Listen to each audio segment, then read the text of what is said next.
warahmatullahi wabarakatuh. Halo Sobat Mansa Tulangkat. Kembali lagi bersama saya Syarifah Nuraini di podcast Jumansa Sang Inspirator. Nah, pada podcast kali ini kita kedatangan narasumber yang spesial nih, yaitu Bang Wahyu Al-Habib, Runner Up Putra Pariwisata dan Ekonomi Kreatif Sumatera Utara tahun 2020. Assalamualaikum Bang. Waalaikumsalam Aini. Halo teman-teman semua. Nah, gimana kabarnya nih Bang? Alhamdulillah sejauh ini baik. Di awal 2024 alhamdulillah masih baik. Aini gimana? Alhamdulillah ini juga baik-baik aja, sehat. Nah, masuk ke pertanyaannya. Abang kan Duta Parekraf nih.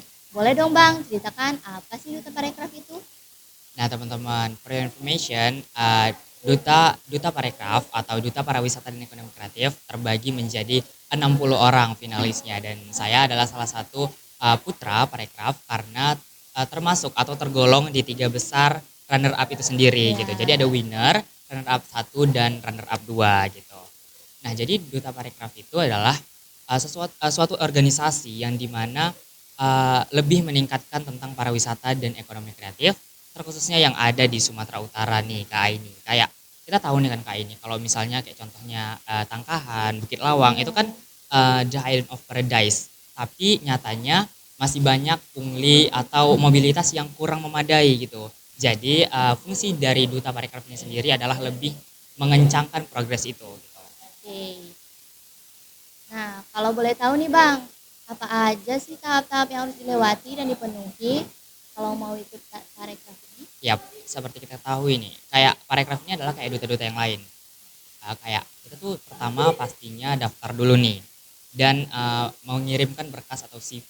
Di mana CV itu sendiri nanti akan dilihat nih, pantas enggak atau tergolong enggak dari Duta Parekraf ini. Kayak kalau misalnya dia udah melenceng prestasinya, kan nggak cocok. Ya. Nah, jadi yang pertama adalah tes CV dulu, berkas. Setelah masuk berkas, yaitu masuk ke interview.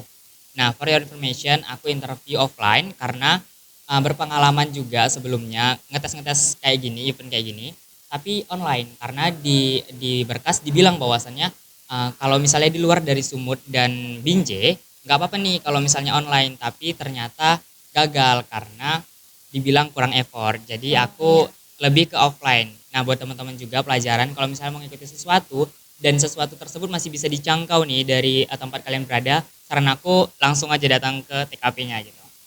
Supaya kelihatan lebih effort Effortless, gitu ya. yap. Nah, boleh diceritakan nih Bang, kegiatan apa aja sih yang Abang jalani waktu mengikuti Parekraf ini? Yang pastinya ini cerita tentang udah menjadi finalis gitu ya.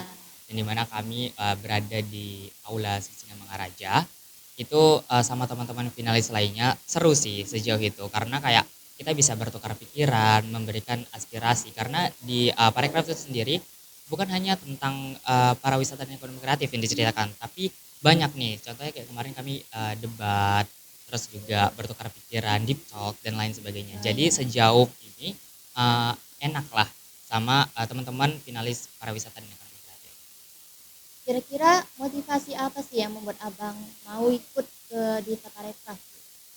Ya, seperti yang kita ketahui teman-teman, motivasi tanpa aksi hanyalah halusinasi. Jadi bergerak dan berdampak adalah cara aku untuk ngelakuin atau menyebarluaskan pariwisata dan ekonomi kreatif yang ada di Sumatera Utara.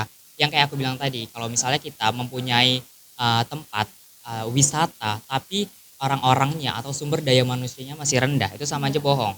Kita mau turis datang ke tempat kita, tapi seakan-akan kita tuh menolak dengan cara sumber daya manusia yang kita punya itu belum cukup untuk menerima mereka gitu.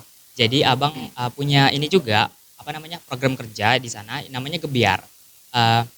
Gebiar itu adalah generasi menyebar. Jadi fungsinya adalah menyebarluaskan tentang pariwisata dan ekonomi kreatif yang ada di Indonesia, terkhususnya di Sumatera Utara, dan juga pastinya lebih bersosialisasi kepada masyarakat tentang pentingnya menjaga kelestarian lingkungan. Oke. Apa aja sih Bang pengalaman atau pelajaran yang Abang dapat dari kegiatan yang Abang lakukan? Oke, ini cerita tentang setelah finalis. Setelah finalis itu kami ada beberapa minggu setelah itu kami berada di Sasude. Sasude itu kayak di Sumatera Utara, di Medan, titik Medan.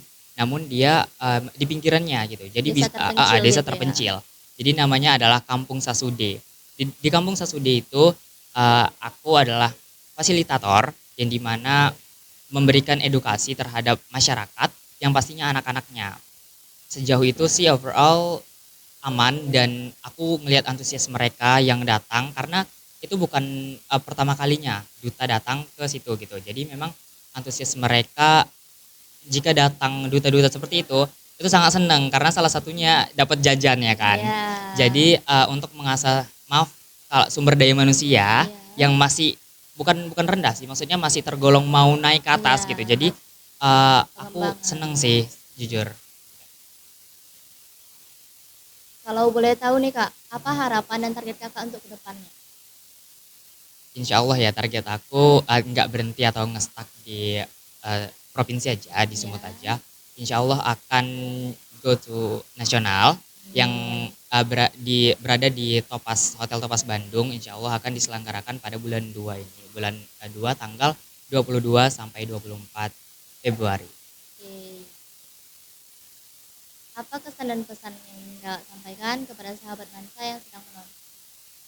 Pesan dan pesannya semoga Mensatu menjadi lebih baik dan akreditasnya udah tinggi ya, Mensatu udah tinggi ya akreditasnya. Iya. Semoga anak-anaknya juga makin keren, makin kece Amin. dan bisa mengikuti alumni-alumni yang memang dulunya berprestasi, bukan yang buruk-buruk gitu.